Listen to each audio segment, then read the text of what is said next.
मान के चल सकते हैं। गौरांग सर, जब ऐसी कंपनियों पे ऐसी नेगेटिव खबरें आती हैं और स्टॉक टूटता है तो उस समय क्या रणनीति होनी चाहिए? स्टॉक से दूर रहे जब तक सेटल ना हो और खबर ना आए कंपनी की तरफ से? पहले तो दुर्भाग्यपूर्ण है, एक डायरेक्टर का ओहदा मेरे ख्याल से सर्वोच्च ओहदा होता है, और अगर किसी तरह की अनुचित बातों को लेकर के या फिर पुअर गवर्नेंस को लेकर के अगर कुछ मुद्दा सामने आता है तो ये निवेशकों का जो विश्वास होता है कि तो ये हिला देता है। करेक्ट। पूर्ण रूप से कवरेज तो नहीं है, इसलिए विशेष रूप में टिप्पणी नहीं करूंगा, लेकिन ऐसी जब बातें होती है तो मेरा ये मानना है कि आपको थोड़ा समय देना चाहिए स्पष्टीकरण को आने के लिए, और कितना हानिकारक नुकसान कंपनी को या कंपनी की बैलेंस शीट पर पड़ेगा जो भी गतिविधियां इस प्रकार के डायरेक्टर्स करते हैं। मैं नहीं मानता हूं कि आपको किसी प्रकार का उतावलापन करना चाहिए। ये मैं सीधे सीधे राय नहीं दे रहा हूं क्योंकि कवरेज नहीं है, लेकिन हाँ, कॉर्पोरेट गवर्नेंस का जब मुद्दा आता है किसी भी कंपनी के ऊपर तो मेरे ख्याल से आपको थोड़ा बहुत समय देना चाहिए जब तक पूरी बात सामने नहीं आती है। गौरांग, इटर्नल की बात करते हैं, बिकॉज जब भी आप आते हैं मेरे शो में तो मुझे इटर्नल की याद ज़रूर आती है क्योंकि आपने 50 और 60 लेवल पे कहा था कि this is the best time to really invest in this stock. और इटर्नल जो अब अपने ऑल टाइम हाई के आसपास ही कामकाज कर रहा है, थोड़ी बहुत मुनाफा वसूली ऊपर के लेवल से देखने को मिल रही है, लेकिन म्यूचुअल फंड के आंकड़ों के तहत इटर्नल जो है now is among the top 10 most valued stocks in MF kitty. और इसमें जो टोटल निवेश है 43 म्यूचुअल फंड्स का है और 71,746 करोड़ का निवेश जो है वो इटर्नल में है। इटर्नल में इस समय आपकी क्या राय है? इटर्नल में इटर्नल ब्लिस मेरे ख्याल से नीतू, देखिए कवरेज तब भी थी, कवरेज आज भी है, और हमें लग रहा है कि जिस प्रकार से ब्लिंकिट का योगदान, जो कि non food delivery quick commerce का कामकाज है इटर्नल या फिर जोमेटो के बैलेंस अभी इटर्नल के बैलेंस शीट पर, वो बेहतरीन योगदान आपको देगा। डार्क स्टोर्स की संख्या बढ़ानी है और ये शायद बहुत जल्द होगा। नए शहरों में, बड़े शहरों में तो थे ही, कुछ मझौले शहर में भी थे, लेकिन ये अब टायर 3 एंड टायर 4 सिटीज में जा रहे हैं, जिससे इनका मार्केट शेयर बढ़ेगा और मार्केट शेयर बढ़ने के आधार पर इनका सब्सक्राइबर बेस बढ़ेगा, कस्टमर्स इनके बढ़ेंगे और कामकाज उम्दा होगा। तो आज के तारीख में भी खरीदारी की राय है, अगर किसी का निवेश है तो बने रहे। ब्रिजेश, बजाज ट्विंस पे बात करते हैं, बजाज फाइनेंस और बजाज फिनसर्व, और फ्राइडे को बड़ी अच्छी एक मोमेंटम जो है श्रीराम फाइनेंस पे भी देखने को मिल रही थी। दोनों बजाज ट्विंस पे आपकी क्या राय है? बजाज फिनसर्व पे मैडम हमारा पॉजिटिव आउटलुक है। ये जिस हिसाब से जो स्ट्रक्चर बन रहा है तो ये वापस 2200 के आसपास काफी इजीली जा सकता है। एंड जहां तक बजाज फाइनेंस की बात है तो मुझे लगता है कि ये स्टॉक भी करीब करीब यहाँ से 15 से 20% का जो move over next 2 to 3 months के टाइम फ्रेम में आपको देखने को मिल सकता है, तो काफी पॉजिटिव है। मुझे लगता है कि एक्सटेंशन जो अभी जो चल रहा है ये मूव ये और चलने की आसार है। स्पेसिफिकली अगर आप श्रीराम की बात करें तो श्रीराम में कहीं ना कहीं ये 600 का जो लेवल है वो काफी स्ट्रॉन्ग डिमांड हो, तो ये रेंज में चलता है 600 to 700। तो मुझे लगता है कि एक बार नीचे के लेवल पे इसने सपोर्ट ले लिया, नॉट एग्जैक्टली 700 जाएगा बट 650 680 का एक शॉर्ट टर्म टारगेट हम इसमें लेके चल रहे हैं। हमने क्लाइंट्स को दिलाया भी है ये काउंटर। तो मुझे लगता है कि यहाँ से और एक 50 पॉइंट्स का मूव श्रीराम फाइनेंस में भी देखने को मिल सकता है। ब्रिजेश जी, आज हाउसिंग से जुड़ी हुई कंपनी में काफी अच्छा एक रुझान देखने को मिल रहा है। बजाज हाउसिंग फाइनेंस हो, हुडको हो, एक काफी अच्छे मोमेंटम में है। इन स्टॉक्स में से कुछ आपने आइडेंटिफाई किए हो? या मैडम, हुडको एक्चुअली काफी दिनों के बाद हुडको में आज एक रेंज ब्रेकआउट देखने को मिला। मुझे लग रहा है ये आज का जो कैंडल बना है वो हो सकता है कि डे हाई पे ही क्लोज करे 2225 के आसपास। मुझे लगता है जैसे ही ये 2225 के आसपास क्लोज करता है तो इसमें एक ट्रेडिंग अपॉर्चुनिटी ओपन अप हो जाता है जो 235 और 242 के लेवल्स के लिए ओपन होता है। तो मुझे लग रहा है ये, हालांकि हुडको एक एफएनओ का भी स्टॉक है, आज का डे स्लो का जो लेवल है उसको स्टॉप लॉस लेके चल रहा है। तो उसके स्टॉप लॉस से हम मुझे लगता है लॉन्ग कर सकते हैं 235 और 242। अगर सिंस जैसे कि मैंने आपको बताया एफएनओ का भी स्टॉक है, अगर कोई ट्रेडर्स को इन द मनी के कॉल ऑप्शन में भी ट्रेड करना है तो मुझे लगता है वो भी अपॉर्चुनिटी इसमें देखने को मिल सकती है।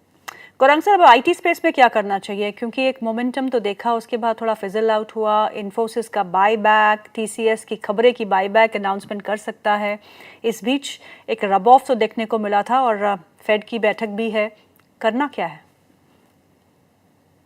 देखिए, पूर्ण रूप से अगर आपके पास 1.5 साल से ज्यादा की समय सीमा है तो बने रहे। अब रेट कट कितना होगा और आने वाले समय में कितना होगा अमेरिका में, ये मेरे ख्याल से एक सकारात्मक दशा और दिशा जो है गीतू, आईटी, भारतीय आईटी क्षेत्र की कंपनियों के नतीजे कैसे रहेंगे उस पर पड़ेगा।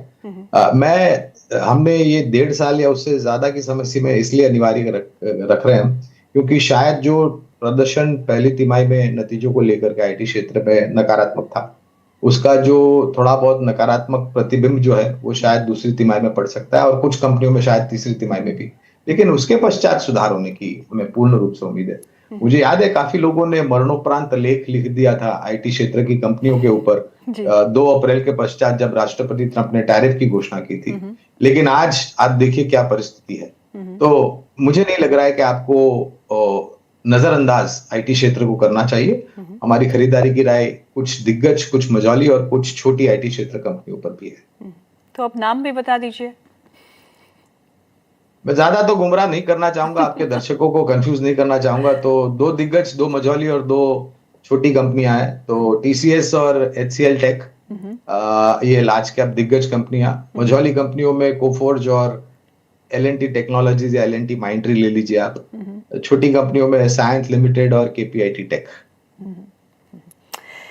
आज स्पिरिट कंपनीज में भी काफ़ी अच्छा मूवमेंट देखने को मिल रहा है। रैडिको खैतान 52 हफ्ते के उच्चतम स्तरों पे कामकाज करते हुए। जेफरीज की एक रिपोर्ट आई है जहां पे उन्होंने तीनों यूएसएल, रैडिको और एलाइड ब्लेंडर्स को के टारगेट्स जो है वो रिवाइज किए, इनिशिएट किया है, इनफैक्ट बाय इनिशिएट किया है with target price they are already given, like USL के लिए 1570, रैडिको के लिए 3500, एलाइड ब्लेंडर्स के लिए 620। अगर इन तीनों चार्ट्स को देखा जाए ब्रजेश सर, किसमें कितना दम लग रहा है आपको? मुझे लगता है ये पूरे, जैसे कि आपने बताया, ये सेक्टर में, पूरे ही सेक्टर में मुझे लगता है कि एक है, अपॉर्चुनिटी है।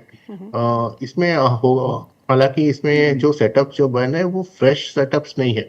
ऑलरेडी इसका जो ऑनगोइंग ट्रेंड जो है रैडिको या एलाइड ब्लेंडर्स की अगर हम बात करें और कुछ हद तक यूनाइटेड स्पिरिट्स की, तो जो उसका जो डायरेक्शनल ट्रेंड ऑलरेडी पॉजिटिव, हालांकि ये लास्ट 3-4 हफ्ते से चल रहे, कंटिन्यूसली चल रहे। स्पेसिफिकली अगर रैडिको अगर आप देखो तो 2200 के लेवल से चल के अभी 2900 के आसपास ये ट्रेड कर रहा है जी।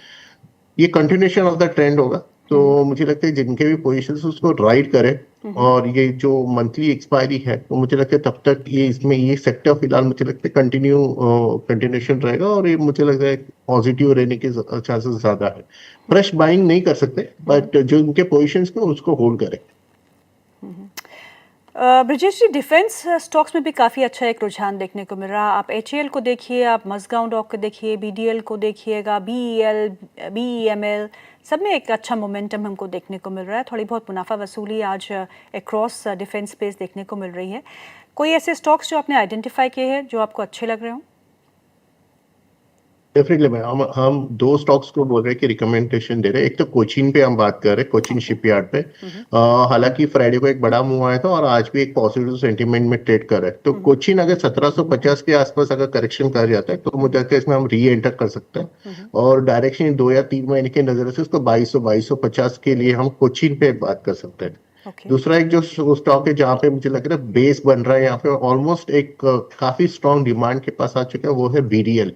बीडीएल में भी 1550 के आसपास अगर जब भी एक अपॉर्चुनिटी आती है, मुझे लगता है बीडीएल में भी हम इसको बाइंग के नजरिए से देख सकते हैं। बीडीएल पे हम लोग 1750 के आसपास हम इसको 2 से 3 महीने के नजरिए से देख रहे हैं। गौरंग सर, वेदांता पे आपका क्या व्यू बन रहा है? वेदांता का जो सेप्को के साथ, इलेक्ट्रिक कंस्ट्रक्शन कॉप के साथ जो केस था वो रिजॉल्व हो चुका है। अब डीमर्जर की घोषणा बहुत समय से चल रही थी, एनसीएलटी में भी बहुत समय से अटका हुआ था ये केस।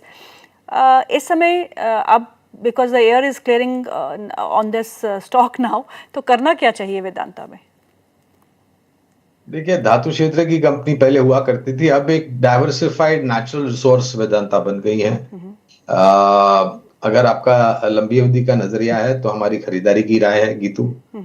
खाली एक ही है कि धातु क्षेत्र से जुड़ी हुई कंपनियों में योगदान आने के लिए समय लगेगा, क्योंकि अंतर्राष्ट्रीय स्तर पर परिस्थितियां थोड़ी विपरीत हैं। और ये जो डीमर्जिंग की बात कर रहे हैं, मेरे ख्याल से पिछले साल से ये बातें चल रही हैं। हम ये भी मानते हैं कि वैल्यू अनलॉकिंग होगी, जब भी ये होगा तभी। मूल्यांकन के बारे में अभी कुछ जानकारी है नहीं, इसलिए विशेष रूप में ज्यादा टिप्पणी नहीं करूंगा, लेकिन अगर आपका निवेश है लंबी अवधि के लिए तो बने रहे। और मेटल स्पेस में आपको क्या पसंद है गौरांग? क्षमा चाहता हूँ। और मेटल स्पेस में आपको क्या पसंद है? ओके, तो हिंदुस्तान जिंक है, एनएमडीसी है, टाटा स्टील है, जेएसडब्ल्यू स्टील और Hindalco. But what will drive the prices? मतलब ठीक है, ग्लोबल सिनेरियो में जियोपॉलिटिकल टेंशंस तो बढ़ते ही जा रहे हैं, सिचुएशंस उतनी ठीक नहीं है। Is the domestic demand which is a major trigger for all these companies? घरेलू मांग और उसके साथ साथ गीतू जो लागत खर्च पहले होता था वो कम हुआ है, जिससे ऑपरेटिंग एफिशिएंसीज में भी लाया गया है, और उसके कारण जो शुद्ध मुनाफे के मार्जिन्स हैं उसमें सुधार हुआ है। तो हम अनुमान लगा के कहते हैं कि घरेलू मार्केट में शायद आने वाले भविष्य में मांग बढ़ेगी। फ्लैट और लॉन्ग प्रोडक्ट्स के दाम भी आने वाले भविष्य में बढ़ने की हमें उम्मीद है। दो स्टॉक्स की बात करते हैं ब्रजेश जी। एक वोडाफोन आइडिया, जहां पे आज 6% का इजाफा देखने को मिल रहा है। एजीआर डिमांड को लेके जो उनका केस हियरिंग है वो सितंबर 19 को हो सकती है, उसके चलते एक मोमेंटम बना हुआ है। दूसरा है Sigachi, again small stock. Sigachi में एक अच्छा मूव देखने को मिल रहा है, मोमेंटम कहां तक जा सकता है? वोडाफोन की बात करें तो मैडम मुझे लगता है कि ये जो 8 रुपए से 10 रुपए तक इसमें एक दो रुपया और इस पे चल सकता है। उससे ज्यादा फिलहाल हम इसमें कोई ऐसी सलाह नहीं दे रहे। तो मुझे लगता है कि ये मोमेंटम प्ले है, इसमें हम फ्रेश बाइंग बिल्कुल नहीं करेंगे। अगर जिनके भी पोजिशंस है लाइक मुझे लग रहा है 10 के आसपास जाके ये फिर से वहां पे एवरेजेस है जहाँ पे इसको फिर से रेजिस्टेंस देखने को मिल सकता है। तो 10 के आसपास इसमें हमें थोड़ा सा कॉशियस लेना है, या फिर हमारा पोजिशन में कुछ पैसे बन रहे हैं तो फिर एक बार निकल जाना है। इसमें सीआईजी में भी मुझे लग रहा है कि ये स्टॉक फिलहाल अभी मोमेंटम में आया है। यहाँ से करीब करीब मुझे 15 to 20% का गेन इसमें नया फ्रेश बाइंग देखने को मिलता है। तो करंट प्राइस पे भी हम इसको लॉन्ग कर सकते हैं, और जो इसका स्टॉप लॉस रहेगा वो जो लास्ट वीक का जो लो है वो उसका स्टॉप लॉस रहेगा। और मुझे लगता है यहाँ पे पोजिशंस बनाना है तो किसी को फ्रेश एड्स करना तो कर सकते हैं। गौरांग सर, बीएफएसआई स्पेस में अभी आप क्या कर रहे हैं? तो तीनों ही जो वर्टिकल्स है बीएफआई सेगमेंट, चाहे वो सरकारी बैंक हो गीतू, निजी क्षेत्र की बैंक हो, या फिर मजबूत एनबीएफसीज, सभी पर रुझान सकारात्मक है और ऋण की मांग बढ़ेगी। ब्याज दरें नीचे हैं, आने वाले भविष्य में और नीचे आएंगी। एसेट क्वालिटी में सुधार निरंतर हो रहा है, जिसके कारण जो प्रोविजनिंग है वो फिर से बैलेंस शीट पर लौट के आ रही है, और जिसके कारण बैलेंस शीट मजबूत हो रही है। सरकारी बैंक खेमे में स्टेट बैंक, कुछ अगर नाम लेना चाहूँ तो स्टेट बैंक ऑफ इंडिया और इंडियन बैंक पसंद आता है। निजी क्षेत्र की बैंक में large cap, small cap, mid cap सभी पसंद आता है। एचडीएफसी बैंक, आईसीआईसी बैंक, छोटे में इंडसइंड बैंक, मझौले में इंडसइंड बैंक, छोटे में federal bank, IDFC first bank है। मजबूत नॉन बैंकिंग फाइनेंस कंपनीज में बजाज फाइनेंस है, श्रीराम फाइनेंस है, चोलामंडलम इन्वेस्टमेंट है, एल&टी फाइनेंस नामक कंपनी है। इन सब पर खरीदारी की राय है। Gaurang sir, what are the feelers that you getting from the market? अब क्योंकि सितंबर 22 बहुत करीब आ चुका है, जीएसटी में बदलाव जो स्लैब्स में किए गए हैं उसका इम्पैक्ट आना शुरू होगा। तो कोई रिसर्च जो आपने किया हो जहाँ से आपको स्पष्ट रूप से ये मालूम चल रहा हो कि डिमांड कहाँ से आ सकती है? देखिए, मांग तो आपको एफएमसीजी क्षेत्र में पहले दिखाई देगी, जहां पर नॉन डिस्क्रिशनरी, फिर डिस्क्रिशनरी आइटम जैसे consumer durables, white good appliances बनाने वाली कंपनियां हैं, आधुनिक उपकरण बनाने वाली कंपनियां हैं। फिर उसके पश्चात हमने ऑटो क्षेत्र के ऊपर चर्चा की, उस पर रुझान आपको धीरे धीरे करके बेहतर होता हो। तो ये मेरे ख्याल से गीतू, ये जो पूरा बदलाव जो है ना जीएसटी का, ये एकदम से नहीं होगा। ये धीरे धीरे करके आपको पहले तो जमीनी स्तर पर होगा, और उसके पश्चात मांग और अर्थव्यवस्था और विकास दर, इसके ऊपर सकारात्मक असर पड़ेगा। सीमेंट भी इसमें शामिल कर सकते हैं आप, क्योंकि सीमेंट की तो बड़े सीमेंट क्षेत्र की तो बड़े लंबे समय से मांग थी कि आप इंफ्रास्ट्रक्चर का हमें दर्जा दीजिए, जीएसटी जो ऊपर की तरफ है वो नीचे लेके आइए वगैरह वगैरह। तो एक अभी से कोई आकलन अभी तक तो नहीं लगाया, लेकिन अनुमानित इन सब क्षेत्र के ऊपर सकारात्मक असर होने की आसार नजर आते हैं। ब्रजेश जी, आपके रडार पे कौन से शेयर है इस समय? दो स्टॉक्स है मैडम। एक तो हम अपोलो हॉस्पिटल पे हमारा ध्यान है। तो अपोलो हॉस्पिटल कहीं ना कहीं हमें लगता है कि एक रेंज में कंसोलिडेट कर रहा है। हालांकि एक बड़ा ब्रेकआउट हमने 13 अगस्त को देखा था, उसी तरह का एक ब्रेकआउट हमें मुझे लगता है कि आने वाले दिनों में इसमें देख सकते हैं। इसका जो फॉर्मेशन है धीरे धीरे पॉजिटिव बन रहा है और लास्ट 2-3 दिन से करेक्शन हो रहा है। तो मुझे लगता है कि ये जो करेक्शन है ये इसका हम इसको बाइंग के नजरिए से ले सकते हैं। अभी जो स्टॉप लॉस है करीब करीब 100 पॉइंट रह गया है यहाँ से। 7700 का जो स्टॉप लॉस है वो स्टॉप लॉस है, हम इसको लॉन्ग करेंगे और कहीं ना कहीं 8000 का व्यू हम अपोलो हॉस्पिटल में देख रहे हैं। इसके अलावा और एक स्टॉक जो नजर में है जो ब्रेकआउट फ्रेश ब्रेकआउट दे रहा है वो हेवल्स। तो मुझे लग रहा है 1600 के ऊपर ये निकल